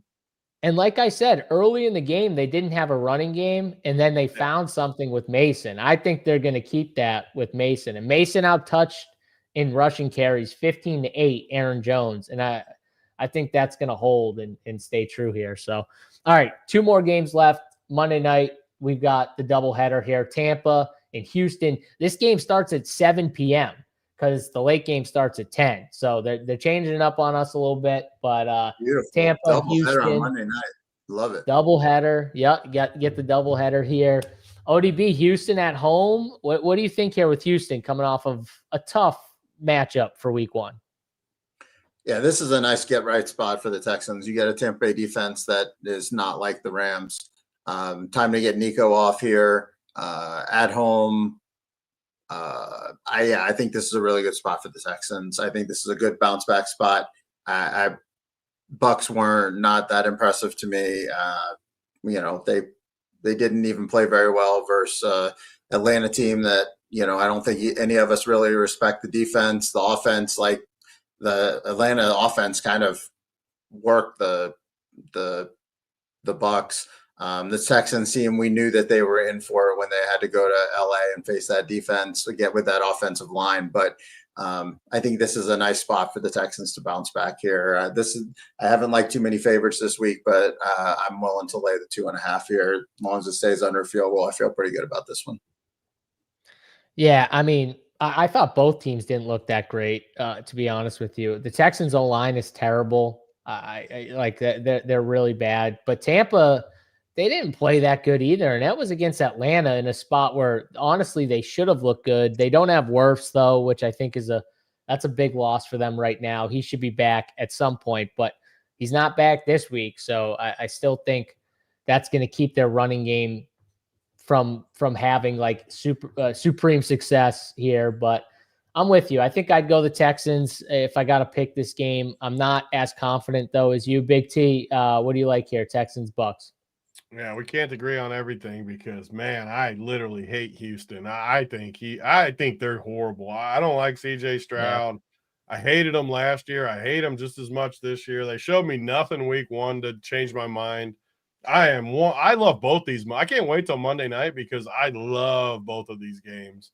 I love Tampa Bay. I think they win on the road. I love that the number's under a field goal. I love the matchup for the two game slate on Monday as well for fantasy. I love Tampa in this spot. All right, we'll bring it to the next game since you love the next game too. Chargers and Raiders, 3-point spread, bigger total in this one, a little 46.5 total here. What do you like? So on the preview show, me and ODB talked a lot about Harbaugh and the Chargers. I just think this guy is such a good coach. I'm going to love the Chargers. There's no way I don't against the Raiders. It's Harbaugh, Monday Night Football against a team like Pete Carroll. I do think the Raiders, I agree with you guys. I think they're going to be a better football team overall this year with everything they got going on. But I think this is a terrible spot for the Raiders. The Chargers are so physical up front. And honestly, the Chargers were maybe my best team last year. Like teams like the Niners have always been good for me. Harbaugh, I feel like I just know he struggles with like open offenses that can get after him a little bit. Against teams like the Raiders, he's just going to smother them. And I absolutely love the Chargers. I love both these Monday night games a lot. The spread's only 3.5. It could be 3 some places because there's juice. It probably is 3. It is 3 on the screen. I didn't even have the screen up. So it's 3. It is 3.5 some places too, but I mean at 3, I mean I absolutely I'm going to like Harbaugh a lot of weeks though. The guy is just I don't like him as a person all that much. He's an incredible coach. I'm just going to give him his flowers. I think he doesn't even do it how I like to play football. Like he runs it a lot. Herbert looks amazing. I just think the Chargers they're a sneaky Super Bowl team this year. I think they got a lot that we can like. So I am 100% on the Chargers here. If Justin Herbert stays healthy, they got a chance. I feel like he always gets banged up every year and plays through it. If he can stay healthy though, they'll definitely have a chance to make it to or make a little run. We'll see about that. But I'm with you on the Chargers. I like them. I think this game could have points though. I kind of like the over in this game. I think the Raiders offense is so much improved with Chip Kelly and Geno Smith. Their offensive line is not amazing. The run game kind of showed that, but man, this is a big upgrade in the quarterback position. I talked about it before. So I kind of like points in this one here. ODB, what do you think? Both these teams, I think these are either the top 2 or 2 of the top 3 teams that led the league in pass rate over expectation last week. So both these teams kind of lean into the pass, which leads to more chunk plays, which leads to more scoring, which leads to more incomplete passes. Just everything that you kind of look for in an over spot. The number's pretty high, but I think that's kind of warranted here in indoors. two teams that want to throw the ball a lot, two teams that you don't think of as throwing teams, but two teams that actually are throwing teams. So, yeah, I would lean over. I wanted to like the Raiders. Tony did a pretty decent job of selling me that the Chargers, like the Raiders might be like good versus some teams, but this might not be the best spot for them. I don't really know. I have to think more about this game before I'm committal on the spread. I guess if you have to, if I got to say something here, I guess I don't know. I'd lean home dog, but yeah, I don't really know. I think I do like the over though. All right, there we go. Those are all games. Before we give our 3 picks, just a reminder to give your 3 picks at the bottom in the comment section under the video. Once we're done, drop your 3 favorite bets for this week, side or total. It's up to you guys. Remember, if you give a money line, though, has to be an underdog. No money line favorites here. Got to be an underdog, or you can just give your favorite side or total. But your top 3, all right? And the person that goes 3 for 3 or whoever it is, we'll pick one of you guys for a gear package courtesy of runpuresports.com. And don't forget to hit the like button and subscribe to the YouTube channel as well. And check out runpuresports.com. Run Pure Premium package. Got everything you need with the Run Pure Premium package. Gets you all sports, gets you Saber Sim, 500 lineup contest sims. Check it out over at runpuresports.com. And if you want a promo code, you can still slide on into Big T44 DFS DMs on Twitter if you want a little special promo code for a first-time payment at Run Pure Sports, and get in the Discord as well. All right, boys, let's do it here. Let's pick our 3 plays, and we'll go in order. We'll go up. So we'll go from ODB, who's at the bottom, up to me. I get to take 2, back down, and we'll do that until we've all picked 3. So ODB, you are first up here, my friend. Let's hear it. Who is your favorite pick for this week? I mean, give me the Eagles. I'm going to take the Eagles. I mean, they're going to go in there and they're going to pound this fraud-ass Chiefs team like they did a few months ago in the Super Bowl. So, yeah. I was not expecting you to take I was totally expecting you to take a different team. But, all right, the Eagles it is. You get the Eagles, what are they, -1.5 or something like that? Yeah, -1.5. Lay whatever you want. All right, so that's your first pick. Yeah, Tony, you're up. Who you got? Who's my pick? Give me the Niners -4.5. Ooh, the Niners -4.5 here for Big T. I just skipped over him. So Tony, there was actually news. Just so you know, did Mac get Brock Purdy is not expected to play. I got him -3 then. I'll take that's a better line for me. I'll still take him with Mac Jones. That has to mean Mac Jones is starting, I'm sure. So I'll take him. Yeah, no, he pretty much said Mac Jones is starting. I like it even better at 3. I like it even better at 3 with Mac Jones. So I'll gladly take it.